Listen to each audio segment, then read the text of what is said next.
Arkafuni shama kam dirtu kabajamtoota daawwattoota keenya nagaan keenya bakka jirtan maratti isin qaqqabu jecha kun qophii addaa hayyoota waliin dhimma addaa tokko irratti dubbachuuf isiniif qindeessinee dhiyaannedha.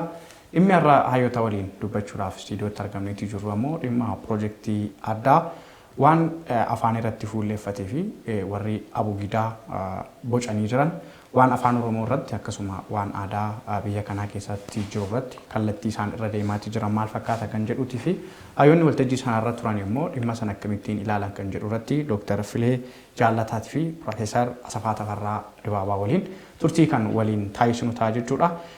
Bal'inaan waa'ee piroojeektii kanaa maal abugidaamti kun mataan isaa maali? Waa'een qubee afaan Oromoo dheerachuu gabaabbachuu jedhamee yeroo darbee miidiyaa irra deemaatii tureef gama isaaniitiin waan jiru maal fakkaata kan jedhu irratti kan dubbannu ta'a. Haga xumuraatti nu faana ta'an afeerraa keenya.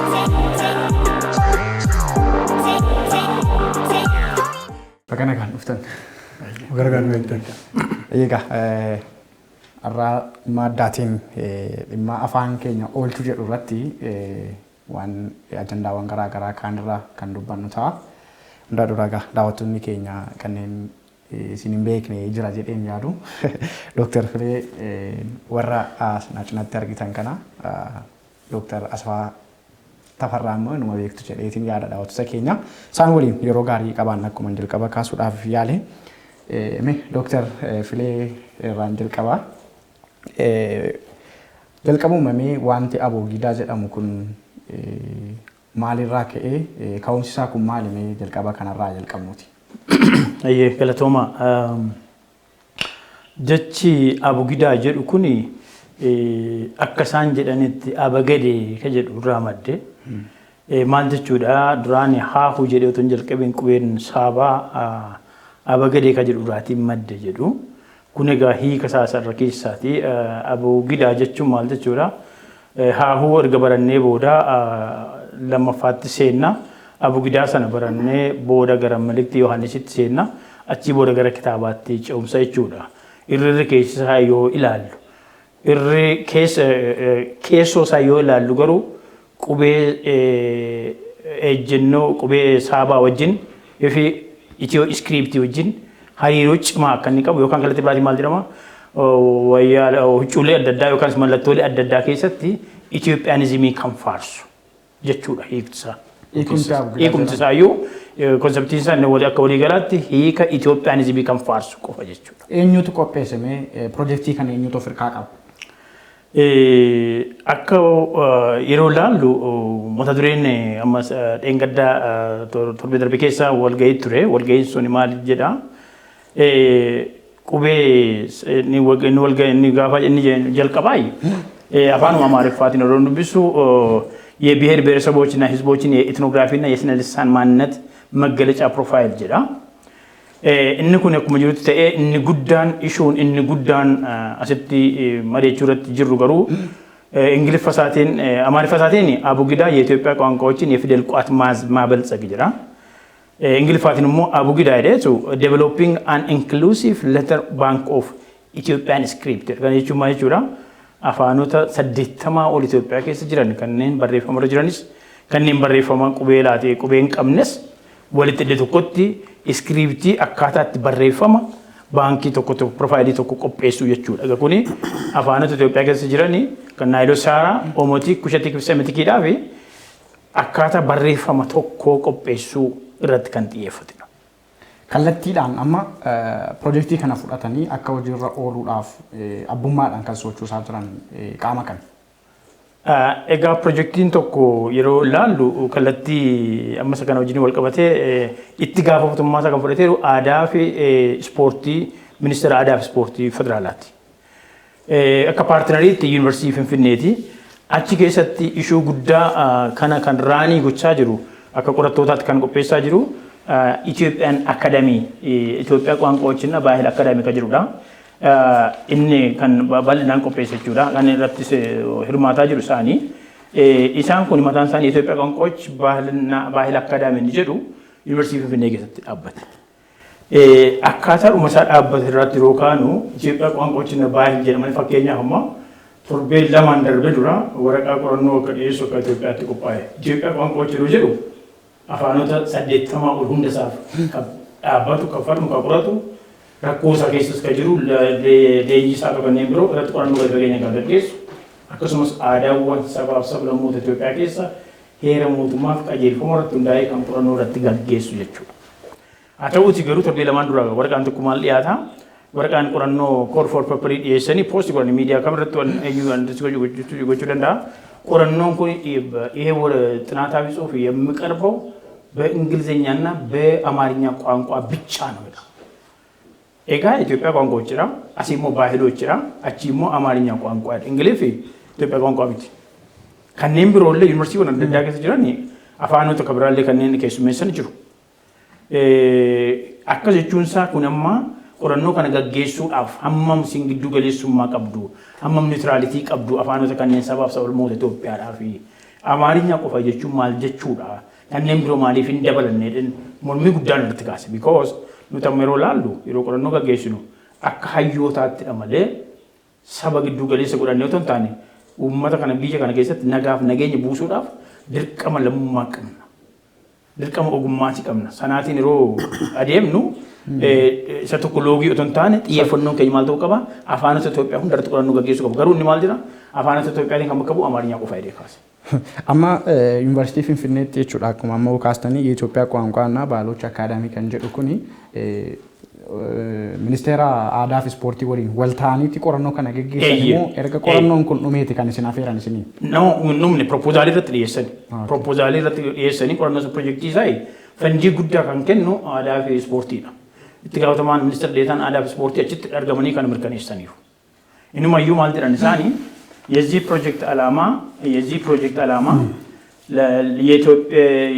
የኢትዮጵያ ቋንቋዎችን በጋራ መጠቀም የሚያስችል አንድ የፊደል ቋት ማዘጋጀት ነው ይላል ዶክተር ኢንቶኮ ሚኒስትር አዳፍ ቱሪዝም አዳፍ ስፖርት ይገሳት ካናፊ ካን ቆረኖ ካን ገገሱ ዩኒቨርሲቲ ፍንፍኔ ጀለቲ ኢትዮጵያ አካዳሚ የኢትዮጵያ ቋንቋዎችና ባህል አካዳሚ ዳ ካን ፈንዲ ጎርጎሩ ሚኒስትር አዳፍ ስፖርት am federaalachu me kaayyoon abugidaa kanaatiif dooktar isinittiin deebi'a jalqaba ajandaa isaa kaane kaayyoon abugidaa kanaatiif me laagimii dudduubatti deebinee yaadannee wal hidhatamiinsa qaba jettanii yaadu dooktar lamaaniyyuu abugidaa soo ta'e konseptii laagimii kuni afaan oromoo qofatan taane afaanota gara fuulduraatti afaan federaalaa ta'uudhaaf qophiirra jiran keessatti rakkoo guddaadha jedhee yaada fakkeenyaaf yoo kaasnu laagim maarraa jalqaba jedhamee kaasee kan inni kuniifi inni sun garaagartummaa inni qabu tokko laagimi hayyootuma oromoodhaan oromoorratti kan hojjetame hayyootuma oromoodhaan labsii afaan oromoo balleessuu fi faajjessuu irratti hojjetamedha. Abugidaan kun garuu warreen oromoo ta'etu irratti hojjete garaagartummaan isaanii kan tokkummaan isaanii garuu afaan oromoo qofatan ta'an afaanuma sakaanillee quucarsuu anatu sii beeka jedhanii iskiriiptii tokko orthographie akkuma fakkeenyaaf ingiliffaan APA jenna American International Phonetic Alphabet sana akka addunyaatti inni afaan oromoof kan biraafis hojjetu an akkasii bocuu jechuun ilaalcha kamiin bocanii saayinsii kamiin bocanii saayinsii xiinqoo kan linguistikii kamiin bocanii kan nama ajaa'ibu ilaalcha abugidaa yookaan immoo qubee saabaa fayyadu qofaaf hojjetan. Laagimi saayinsii addunyaarra hin jirre ammaan dubbisetti ammaan argetti namoonni baay'een kaasaniiru kana. Saayinsii addunyaarra hin jirre qubee laadhaan jalqaban jedhanii afaan oromoo faajjessanii afaan oromoo qabsoo dhiiga meeqaan argame sana duubatti deebisuu waggaa 100 dura duubatti deebisanii inzi loongiran balleessuudhaaf kan ka'e malee faallaa miti. Inni kun garuu inni kun immoo waayida advaansi levelii isaati. Sanaan milkaa'u yeroo dhabanii isa kanaatiin siisteemii haaraatti uuman akkatti distoortii godhan akkatti afaan oromoo quucarsan akkatti kitaaba afaan oromootiin barreeffame miidiyaa adda addaa kitaabni baay'een barreeffame hojiirra oolee jiru kana duubatti harkisuudhaaf shira duubaan ifa hojjetamaa jirudha dheen amanan akka nama xiinqoo fi aadaa tokkotti. Hedduu galatoomaa dooktar isinittiin deebi'a dooktar Asafa gara keessanittiin dhufa. Haalumti ijaarsa biyya kanaa gama afaaniitiin mee dooktar impaayera Itoophiyaa kana keessatti haalumti ijaarsa biyya kanaa afaan saboota biyya kana keessa jiranii gama 81 jedhama. Afaan gaafaatiin alatti gara 80 waan dhufee se'a. Haalumti ijaarsa biyya kanaa tokko gadi qabaa deema, sakaaniin gadi qabaa deema, tokko ol kaasaa deema. Ijaarsuma Itoophiyaa kanarraa gama afaaniitii waan jiru irratti waan hojjetame Dooktar. Guddaa galatoomaa carraa kana nuu laattanii asitti nu himuu keessaniif. Rakkina kana akka waliigalaatti ilaaluutiif dirqamna. Ilaa maal seetanii muka ganama dabe galgala gaaddidduu hin dhidhiibani. Itoophiyaan ijaaramuu isheerraati rakkoo guddaa qabdi. Biyyi adda addaa akkaataatti ijaaramuu qaba. Biyyi tokko tokko walii galtee uummataatiin ijaarama. Biyyi tokko tokko immoo afaan qawweetiin ijaarama. Biyyi tokko tokko immoo adeemsuma seenaatiin walitti dhufuutiin kan ijaaramu jira. Itoophiyaan biyyoota afaan qawweetiin ijaaramaniif fakkeenya gaariidha. So sabi afaan garagaraa qabu, sabi amantaa garagaraa qabu, sabi teessumaa lafaatiin adda adda ta'e, sabi seenaa garagaraatii fi iddaratiinsaa adda addaa qabu, waan walitti himatu kan hin qabnetu humnaan walitti cafaqameetu adeemsa seenaa keessa jaarraa 19 keessa afaan qawweetiin ijaaramte dhaabbatte jechaadha biyyi kun. So biyya akkasii immoo biyyi afaan qawweetiin humnaan ijaaramu immoo akkuma kunoo seenaarraa barru akkuma Soviet Union akkuma Balkans akkasuma kana akka basoo qiraacidhaa garagar faca'a waliin qabatu akka tuullaa hiddii yembaay kaab jedhuun isaan akkas ta'a. Kana kan godhu adeemsuma seenaati. Maaliif nami horii miti, nami nama hin yaada. Fedhii qaba, qabeenya qaba, mul'ata qaba, abjuu qaba. Dhalooti tokko dhaloota biroorra wayya. Waan isa ilaallatu, waan isa fakkaatu gaafachaa deema. Adeemsa seenaa keessa gaaffii siyaasaa kaasaa deema, gaaffii seenaa kaasaa deema. Kun maaliif ta'e yoom eessatti eenyutu jechaa deemaa jechuudha. So har'a lafti nu geenye kun akkasumatti hin taane aarsaa qaqqaalii wareegama hedduu tu kafalameetu as geenye. 1960moota keessa Walalii Makonnin fa'aa, Boibsaa Guutamaa fa'aa barattoota yuunivarsiitii yeroo turanitti seera agartee sirna olaantummaa afaan tokkoo, olaantummaa aadaa tokkoo, olaantummaa amantii tokkoo leellisu sana dura dhaabbatan adda isaanii rasaasatti kennanii jechuudha.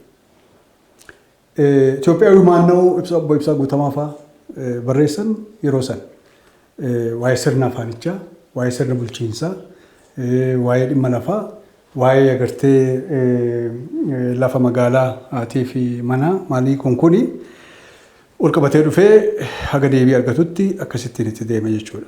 Qabsoon Oromoo qabsoo har'aatii miti. Wanni asumaan dhaggeeffattoonni keenya beekuu qaban 1928 kaaseeti. 1928 jechuun bara Xaaliyaanii dhufti isa lammataa jechuudha. Bara Hayila Sillaasee keessa akka faranjiitti 1935 jechuudha. Yeroo sana maal ture Western Confederacy jedhaniitu delegeetii obbo Yilmaa Dheeressaa fa'aa ergatanii mootummaa Ingiliziitti akka League of Nations dhiyaatuuf nuti autonomii barbaanna mirga ofiin bulchuudha barbaanna jedhanii kan gaaffii dhiyeessan turanii jechuudha. Qabsoon uummata kanaa qabsoo har'aa miti. Kan waggaa 50-60 miti jechuudha.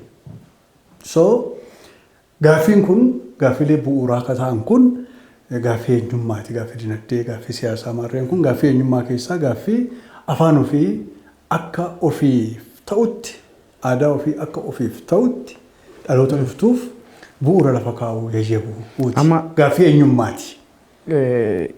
Amma warri anatu sii beeka jedhan fakkeenyaaf biyya impaayera kana keessatti jechuudha waa hedduu kaastaniitti waan ijaarsuma isaarraa baduu kaastaniitti kan isin jirtanii waan waliin fakkaanne kan humnaan walitti fiduun kun biyya kana keessatti biyyi kun jabaatee akka inni itti fufu gochuu danda'a ittiin yaaddu Dooktar. Danqaa guddaadha. Danqaa guddaadha. Maaliif jennaan ummati kun qabsoon ummata kanaa dhufee yeroo itti deebii argatetu ture. Hirpha haa ta'u iyyuu malee hamma tokko waan harkuu fakkaatu harkuu elmachuu beektaa harkuu 1991 ka 83 waan ta'e hin beekna yeroo sanatti akkaataan ijaarsa biyyattii kanaa bifa haaraatiin akka ta'u inni dur xaqilaa gizaati jedhamu akkaataa agartee uummanni afaan dubbatutti akka walitti kalaa'utti akka walitti dhiyaatutti teessuma lafa isaatii fi afaan dubbatuun sirna federaalizimii jechuudha. Sun ijaaramee jechuudha. Waggaa 27-80 darbaniif akkasittiinitu uummanni kun waan dur roora'aa ture waggaa hammasiitiif kurnee sadiif argachuun badhaasa miti. Bu'aa qabsoo isaati. Bu'aa qabsoo hadhooftu barootaaf deemsiseeti. Akka kanattiin ijaaramte biyyi kun deebite. Kun agarsiiftee ammoo agartee yeroo dhoowwattu yeroo sirna federaalizimii jedhame sana dhabamsiistee ammoo waan aadaawwii jedhan kana unity of diversity agartee waan tokkummaa wanna akkasii bifa afaaniitiin bifa teessuma lafaatiin maaliin san jijjiiruutti yoo dhuftu sunuu humnaan yoo ta'u baay'ee yaaddoo ta'a tokkummaa biyyattiitiif iyyuu yaaddoodha. Keessumaatii amma heerri mootummaa ka jedhu waa takka. Heerri mootummaa sabi kamuu, sablammii kamuu, uummanni kamuu afaansaa, aadaasaa dagaagfachuu, ittiin dubbachuu, ittiin barreessuu, ittiin barachuutiif, ittiin hojjechuuf mirga qaba jedha. Qe'ee 39 akkasii mire. Sana faallessuu jechaadha. Heerri mootummaadhaan nuuf jijjiiramu kan jedhanii iyyantu jedhan. Akkaataan ijaarsa biyya kanaa fi sirni federaalizimii baroota 30 dabranii 27-80 dabranii tokkummaa biyyattiitiif danqaa ta'ee nuuf yaaddoodha. Olaantummaa afaan tokko Amaariffa, olaantummaa amantii tokko, olaantummaa aadaa tokko tiitiif danqaadha. Biyyattiin kun akka duriitti akka sirna yeroo xaqilaa gizaatii maarree sanatti yoo hin deebine fuuldurri hegereen biyyattii kanaadha yaaddoodha kan jedhanii lallabantu jiran jechuudha. Kanaaf asiin laagimii tuttuqan. Asiin ammoo biyya Itoophiyaan amma biyya federaalizimiidhaan bultu jedhameeti kan himatamu kan dhaabatamu heerri biyyattis akka ittiin ka'eetii jira.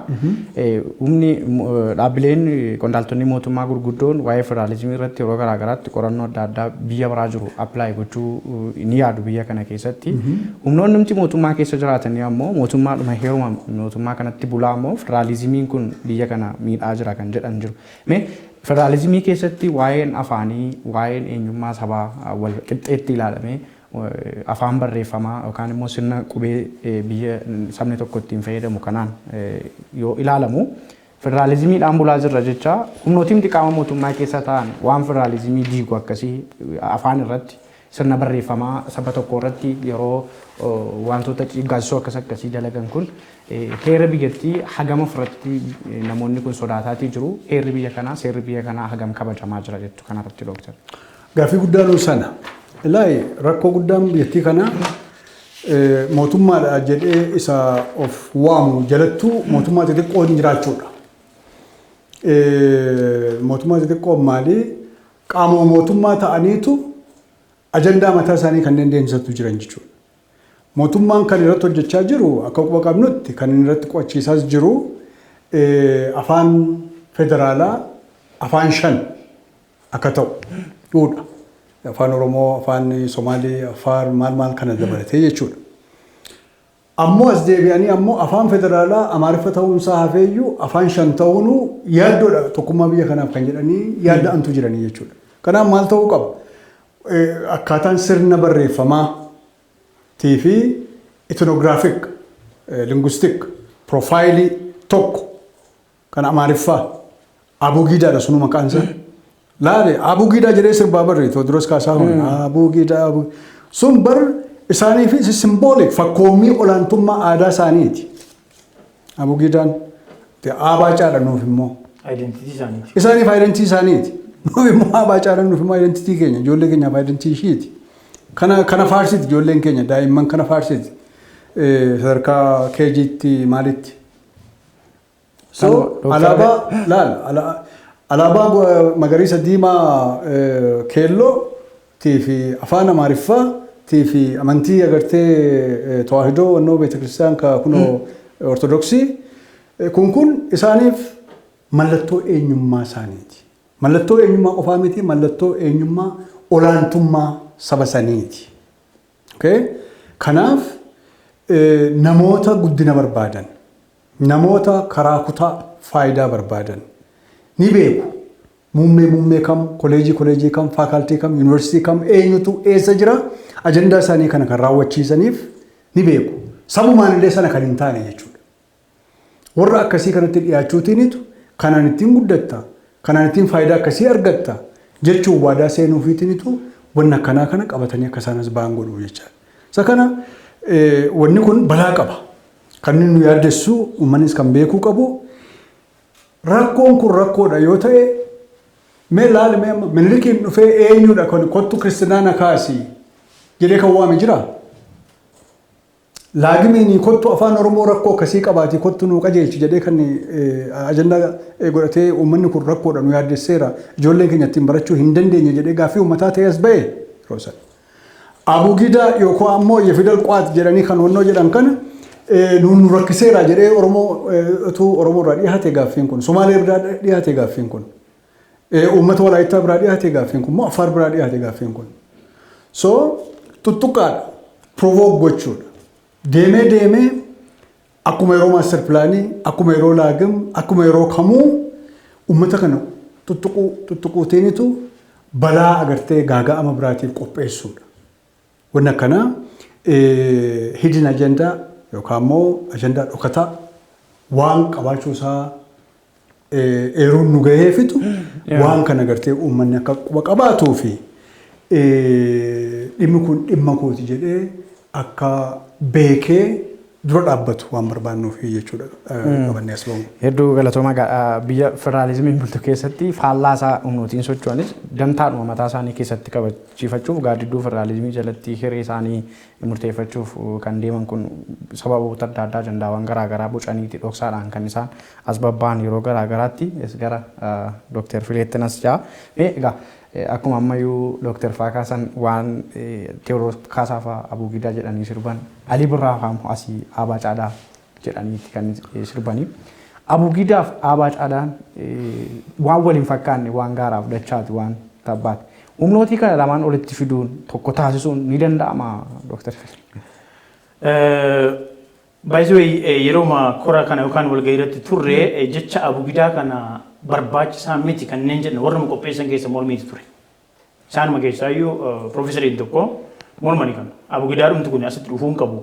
Abugidaa ilaalcha uummanni Itoophiyaa qabuu fi kanneen warra barreessitanii qabdanii faallaadha waan ta'eedhaaf jechuma Abugidaa kana maal gochuu hariiroo maal qaba qorannoo kana wajjin jedhanii mormanii waltajjii dhumarratti yeroo sana.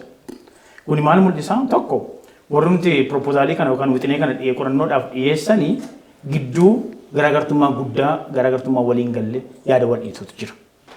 Inumaayyuu Itoophiyaa ቋንቋዎችና ባህል አካዳሚን jedhu egaa yeroo kana kaasnu Itoophiyaa ቋንቋዎችና ባህል አካዳሚን Yuunivarsiitii Finfinnee jalatti ijaaramu malee ejjennoo Yuunivarsiitii Finfinnee miti.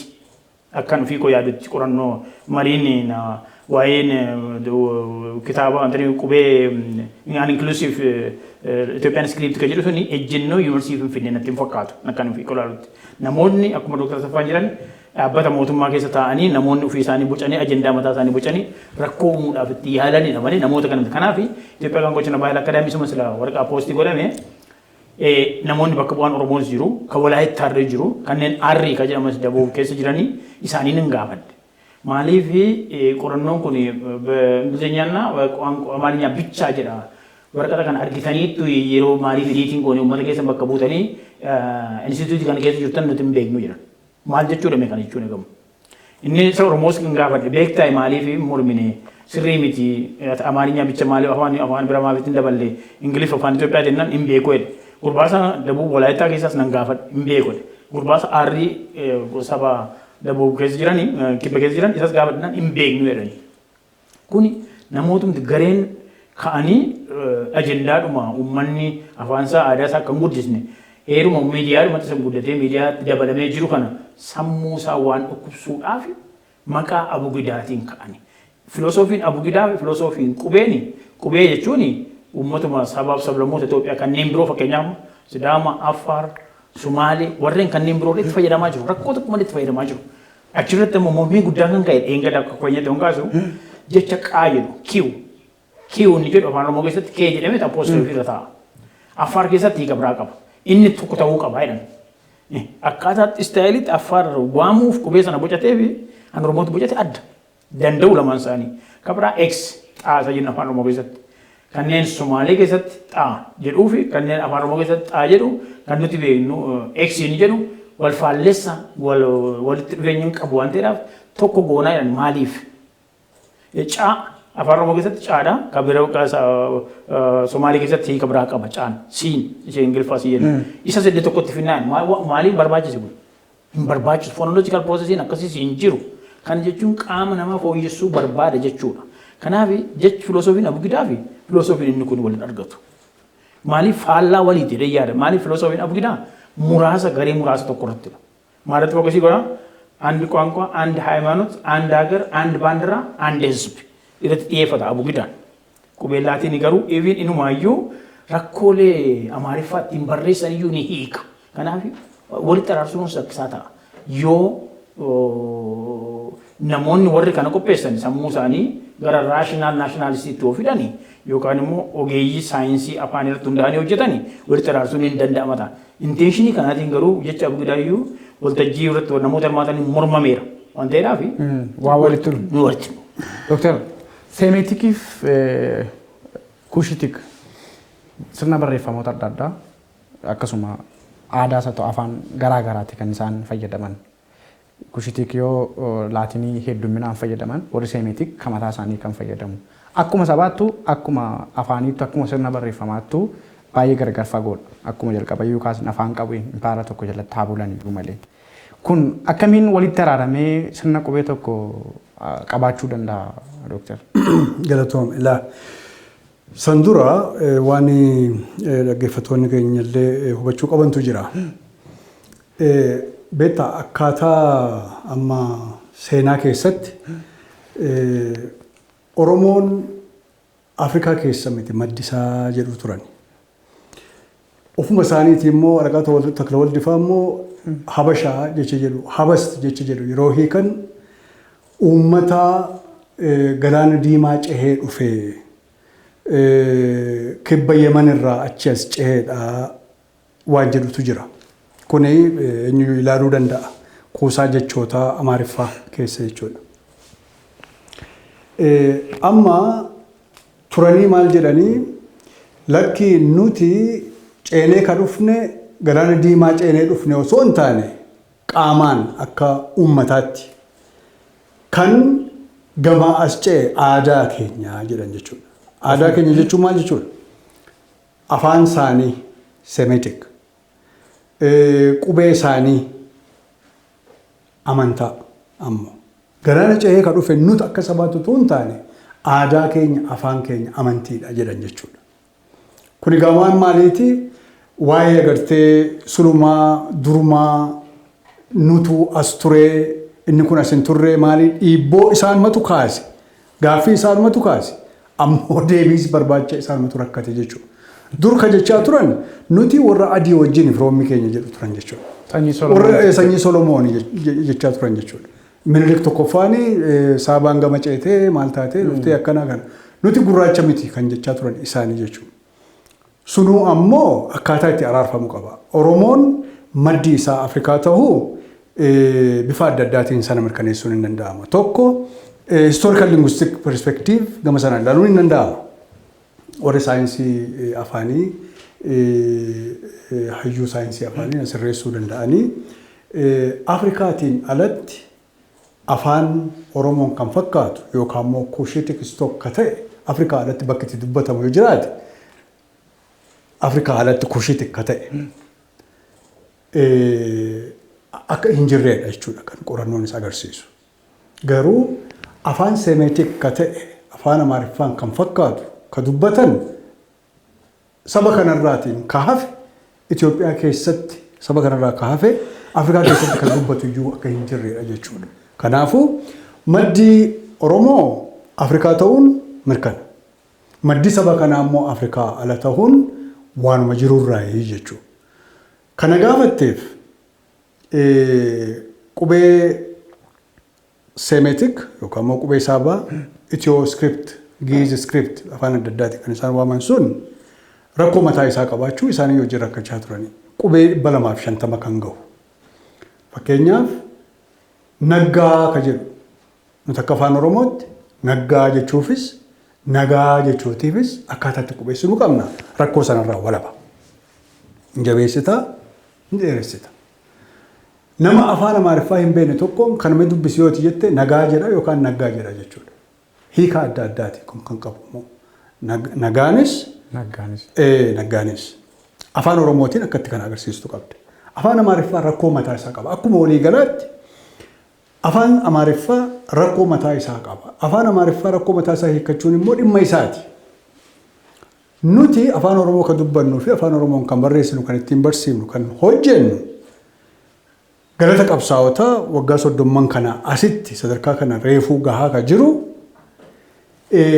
rakkina yoo qabaate rakkina isaa kana unumatu furachuudhaaf jira jechuudha. Kun itti gaafatama keenya ta'a jecha. Laali afaan Ingiliffaa jecha sii jedhu takka akkasiitti dubbisa takka akka kaati dubbisa. Jecha CH jedhu takka akka chaati dubbisa takka akka kaati dubbisa. CH chemical jetta. CH chair jetta. Jecha no jedhu knoo jettee barreessita.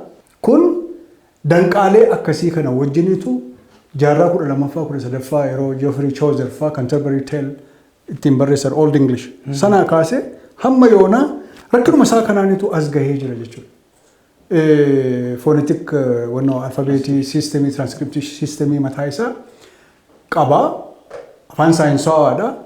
Afaan saba guddaa saba qaroomaa ti rakkina kana furachuun isaan hin dhimne garuu identity isaaniiti. That's what the language is. Afaanichi sanuma it is what it is. So akkuma kana isaanis kan keenyas rakkoo qabaa kan jedhan yoo ta'e rakkinuma isaaniitii wajjin isaan itti afuufanii afaan Oromoo ammoo nuti immoo reefuu jalqabna. Akka nuuf tahutti akka nuuf galuttii fi ijoollee keenyaaf akka galutti akka agartee afaan teknooloojii afaan saayinsii tahaa deemutti nuti fooyyeffachaa deemuun itti gaafatama keenya tahaa jechuudha. Hedduu galatamaa Dooktar. Dooktar Fili. Osoo waan ofiin sirreessatiin amma ka Dooktar faa kana kaasan rakkoo dhibdee sirna barreeffamaa isaanii keessa jiru osoo hin sirreessatiin rakki hundumtuu sabni amma kana baay'eetu cuunfamee dhufee qubee sirna barreeffama saabaa yookaan kan Amaariffaa kana fayyadamuu qaba jechuun kun biyya kana keessatti saboonni kun akka nagaa waliin jiraatan ni taasisa jettanii yaaddu gama akka ilaaltanitti. Baay'ee ani Amaariñaadha digriin kun jalqaba. Amaariñaan baradhee Amaariñaa qubee isaa hunda seenaan beekaa jechuudha. Yeroo maatirikillee fiin qaba garuu Amaariffaan baradhee achi keessa waan baay'een beeka. Hin hiiku kun rakkoo kana hin hiiku. Inumaayyuu fakkeenyaaf barsiisaan tokko yeroo tokko ijoolleen afaan Oromoo kitaaba Amaariffaa barsiisuu yeroo jedhu ijoolleen afaan Oromoo dubbachuu Amaariffaa wallaalti. Barsiisaan afaanii baay'ee kireetiviitiitti dabalee maal godhee qubeessa Amaariffaa daftara kitaaba Amaariffaa irraa qubeessa abaatiin Amaariffaan barreeffame sana ijoolleen dubbisennaan ijoollee gaafa dadhabdu ijoolleen Oromoo qubeessa abaa sana qubee laatiniidhaan barreessit Amaariñaa kana qubee laatiniidhaan barreessee ijoollee dubbisannaan perfect dogoggora tokko malee dubbisan ijoollee. Bakka jabaataa laafaa dheeraa gabaabaa isaatti barreessee akka afaan Oromootiin qubeessa abaa sana yeroo barreessu ijoolleen afaan Oromootiin Amaariffaa dadhabdu sana dubbisan maal jechuudha qubee laatinii sana iyyuu ni hiika. Qubeen saabaa afaan Amaariffaa sana iyyuu hin eegne. Amma wanti guddaan jarri kun yookaan warri kana qopheessanii rakkina mataa isaanii qabu jedhee yaada. Maaliif qorannoon tokko maarratti hundaa'aa tokko uummatarraa ka'uu qabu. Top to down otoo hin taane rakkoo uummata keessa qabatamaan argaa jiru achitti ka'eetu qorannoon irratti gaggeeffamu. Lammata qajeelfamaaf heera mootummaa yookaan immoo dambiiwwan jiran sirna barnootaa faallessuu hin qabu. Sadaffaa irratti qorannoo irratti wanti barbaachisu maalidha? Saayinsiin qorannoo yookaan immoo research ethics'n kan namootaas kanneen dhaabbilees baay'ee murteessaadha. Yoo kana ta'e ogummaadhaan odeeggarame qorannoon kun fiixaan bahuu danda'a. Kanarratti xiyyeeffachuun otoo irra jiru sagantaa by the way qubeen kitaaba inni tokko fidel quwaatii tokko qopheessuu jechuun gonkumayyuu uummanni sin fudhatu hayyoonni sin fudhatani. Yeroonni kun qorannoo irratti gaggeessuu danda'u bajetatti nyaachuu danda'u.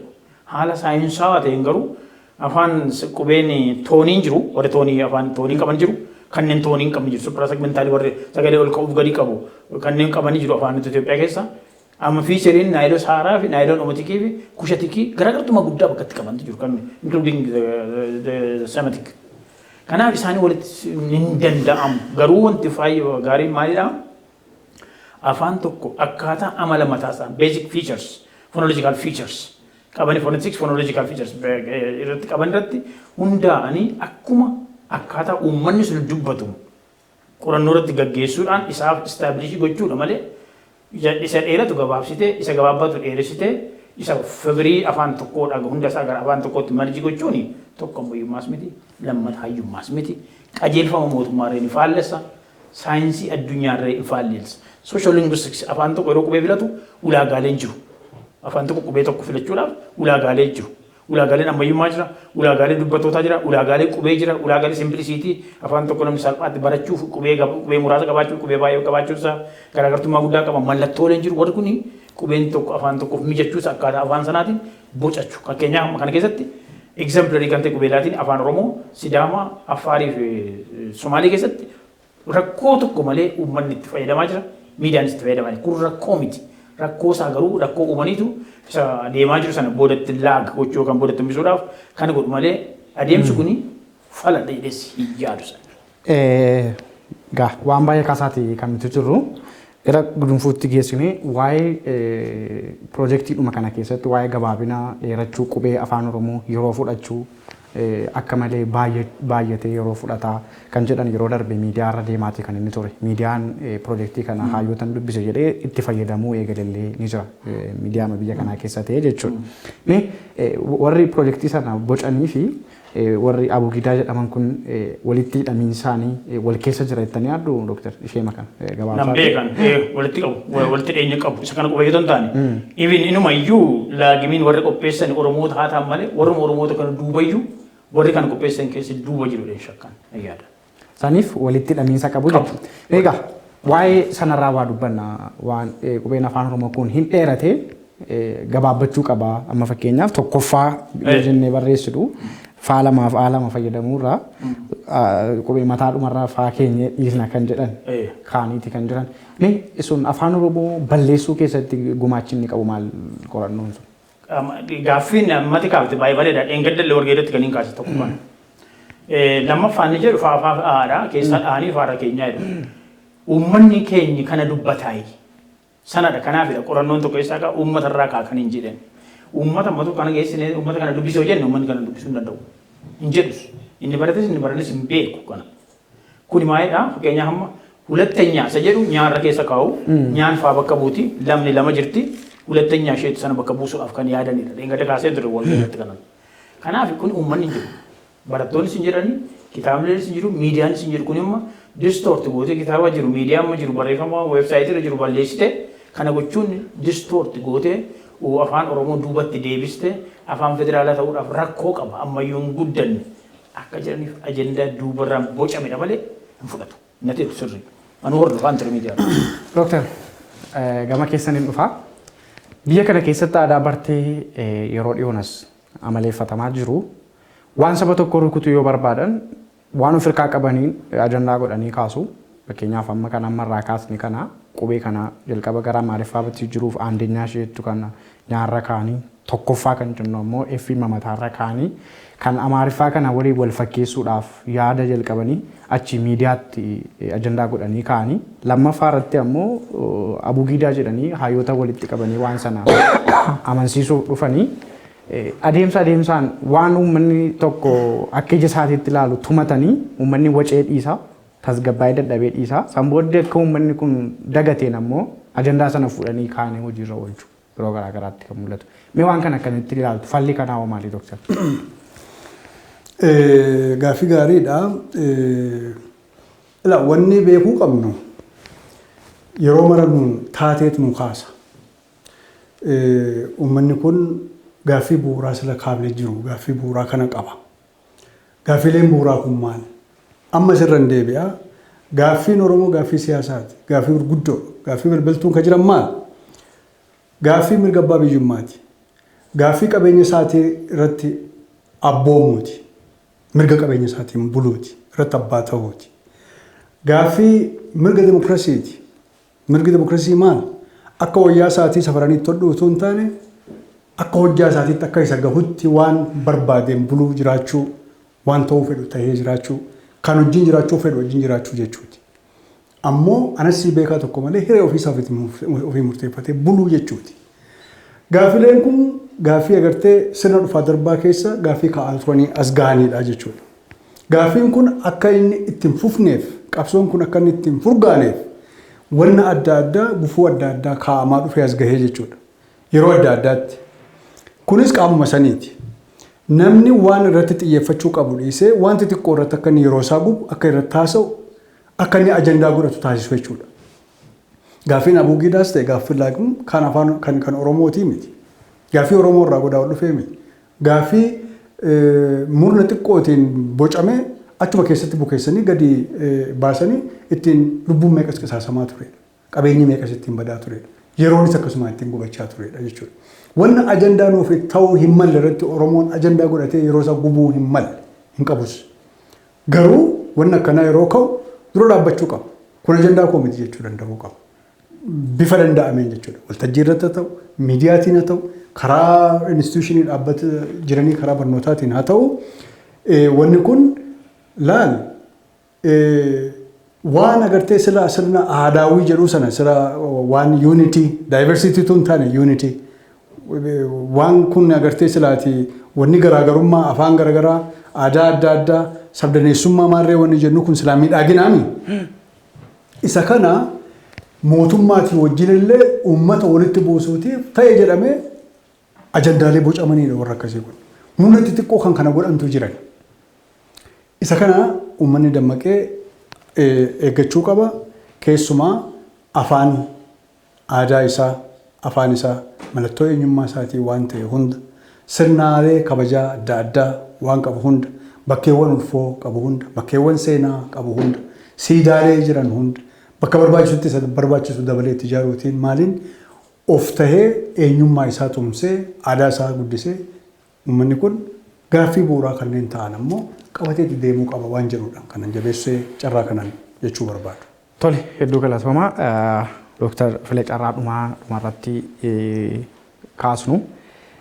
Egaa jalqabaa akkuma waa'ee laagiimirraa kaasuu yaadne waanuma hayyoota jedhaman kan Oromoo keessaa kaan ajandaa dudduuba isaaniitii jiruun bocamee Oromootti gad dhufee ture. Qabsoo keessaniin akkasuma qabsoo barattoota Oromootiin miidiyaaleen biyya kanaallee kan taasisaniin hundee itti kufee awwaalame amma immoo dhidhiittatee biyyoo nyaatee ka'uudhaan Abuu Gidaadhaan waan as deemaa jiru fakkaata. Dura dhaabbachuun amma fakkeenyaaf warri walgahii jalqabaa yaada proposaalaa isaa dhiyeessanii lammaffaatti immoo beellama akka qabatan kan isin nu kaastanii. Ajandaan kun bubbuleeti namni maal jedha warra asirratti hirmaatan maal facaasaa jiru maaltu ta'a jechuun isaan waan sassaabataa jiran qabaachuu danda'u. Kanarratti dhumarratti uummanni Oromoo maal gochuu qaba waan afaan isaatii irratti ajandaawwan diinonni bocan kana mootolii xixiqqoo kan jalqaba Dr. Faachii kaasan isaan kun bobbocanii as uummata kana mataa rukutuuf yaadan kan uummanni akkamiin ofirraa ittisuu qaba afaan isaa sirna barreeffama qubee isaatti akkamiin kunuunsachuu qaba kan jedhu kallattii gamasiin of hirkaa qabdaniif uummanni immoo maal akka gochuu qabu hayyoonni illee maal akka gochuu qaban waanuma godhamuu qabu irratti. Galatoom hayyuu jechuu yoo kaafnu namni tokko kan baratu kan haadha isaa abbaa isaa yookaan kan biyya isaa ta'an kan addunyaatiin barate addunyaa tajaajiluuf baratu. Inbox yaada out of box yaada malee kiisii keessatti yaadu bal'iseetu yaada. Sana kan hayyuu nama taasisu. Kabraa hayyuun rakkoo uuma yookaan immoo dursa rakkoon akka uumamne dursatti yaada. Erga rakkoon uumame immoo battalaan rakkoo hiikuudhaaf nama tattaafatu nama dhugaa qabu nama dhugaa irratti hundaa'u jechuudha. Wanti na ajaa'ibe akkaataan ani kora kana irratti dhiyaadhe tokkotu kana ibsa. Maalidhanni ani ogeessa xiinqoo qaba aadaati yuunivarsiitii Finfinneetti barsiisa muummee afaan Oromootti. Aadaa fi ispoortiin federaalaa ministeerri federaalaa namoota hayyoota xiinqoo qabu kan lingwistisii nu ergaa gaafa jedhanii namoota filani nu keessa nu biraatii filan kallattiidhaan kan ilaallatu. Kallattiidhaan kan ilaallatu filanii muummeen afaan Oromoo kallattiidhaan gaafa onlaayinii naan attaachii forwaard naa godhe gaafa ilaalu anaanis na ilaallata ani maaliif ana fe'e anoo kitaaba irratti barreesseera qorannoo akkas hojjedheera waggaa amma kana barsiiseera dhimma koodha ani akkamittiin keessaa hafee jedhee yeroon gaafadhu ani hin beeku xalaan nutti erganii jiran. Kanaaf maalidha muummee xiinqoo kan linguistic department heedii kallattiidhaan ittiin bilbile. Nuyis hin beeknu departmentii keetu si beekaa. Kanaaf isaaniin gaafadhu naan alakkaan akkuma bartaniidhaaf malee dhimma miti garuu rakkoon isaa akkasii rakkoo kun rakkoo guddaadha jedheen kaase. Inumaayyuu muummee sana keessatti kan nama ajaa'ibu waa'ee maaltu godhamuu qaba isa jedhuufidha. Kanaaf nama muummee Finfinnee Yuunivarsiitii Afaan Oromoo illee hin taane gurbaan sun cimaa ta'e illee bakka biraatiin akka beekumtiidhaan aballiidhaaf jecha bakka biraatii fidan. Han 6 kiiloo keessaan ala kan ta'e. Maal jechuun kana kaasaa namoonni amma uummanni Oromoo dhimma afaan isaa kanarratti dhimma abdiidaa irratti hunduu hirmaachuu hin danda'u. Hayyoonni iyyuu hirmaachuu hin danda'ani. Hayyootumti achi keessaati sirriidhuma qubeen kun qubee uninclusive letter script Itoophiyaa kana dhaabna jedhanii warri kaan dhiyeessan inni kan callisee the yes group callisee taa'e hayyuudha dooktar callisee taa'e. Mormii kan dhiyeesse namoota muraasa achi keessa ijoolleen afaan Oromoo yookaanis immoo kanneen saba biraas jiru achuma keessa namni gaaffii kaase tokkoffaadha. Namoonni kanneen biroos kanneen sirrii miti kuni uummata irratti rakkoo fida mootummaa irratti rakkoo fida walitti bu'iinsa fida saayinsii afaanis miti tiyeeriin akkasii filoosofiin akkasii addunyaa irra hin jiru mormuun kun sirrii miti deebi'ee ilaalamuu qaba propoozaaliin osoo ittiin seenamii ka jedhe namoonni kaasanis jiru nuti iskaaneer inni kaan garuu ni callise. Kanaaf maaltu godhamuu qaba ni jedhu uummata Oromoo hundatu taatoo hin taane dursa hayyoonni xiinqooqaa xiinxala saayinsaawaa ta'e xiinxala amansiisaa ta'e mormii immooshinii keessa otoo hin taane haala saayinsaawaa ta'een amansiisuu qabu. Qubeen tokko isa kaanirra fiicharii qaba. Waan buukleetii baankii leetara baankiin tokko hin jiru addunyaarra jiru. APN akka walii galatti addunyaa 7,000 addunyaarra jiran afaanota jiraniif gabarnii godha ruuliidha.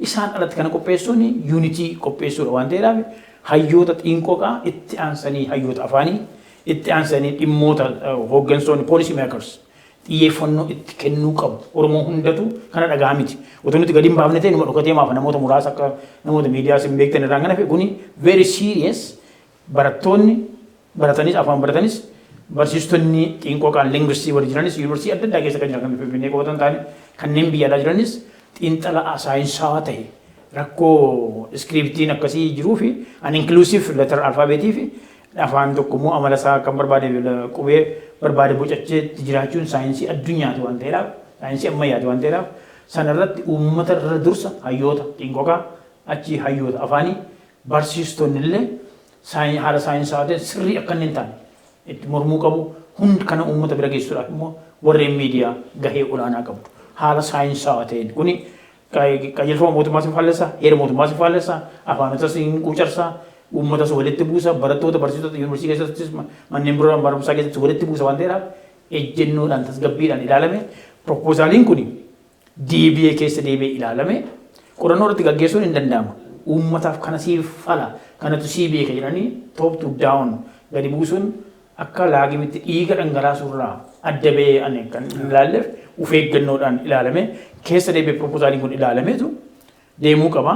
Ministeerri aadaa fi ispoortiis kana ispoonsirii otoo hin godhin birrii guddaa otoo ittiin baasin birriin ministeerri aadaa fi ispoortii baasu qaraxa sirraa bu'u anarraa citu abbaa koorraa haadha koorraa qotee bulaa miilaan qullaa deemurraa citu isaanirraa fuunee ispoonsera akka uummanni wal fixu ispoonsirii gochuun ammas rakkoo guddaadha.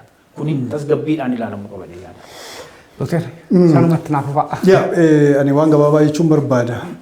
Amma laale linguistic integrity ammoo gama afaaniitiin immoo tokkummeessuudha. Kun qaamuma saniiti jechuudha.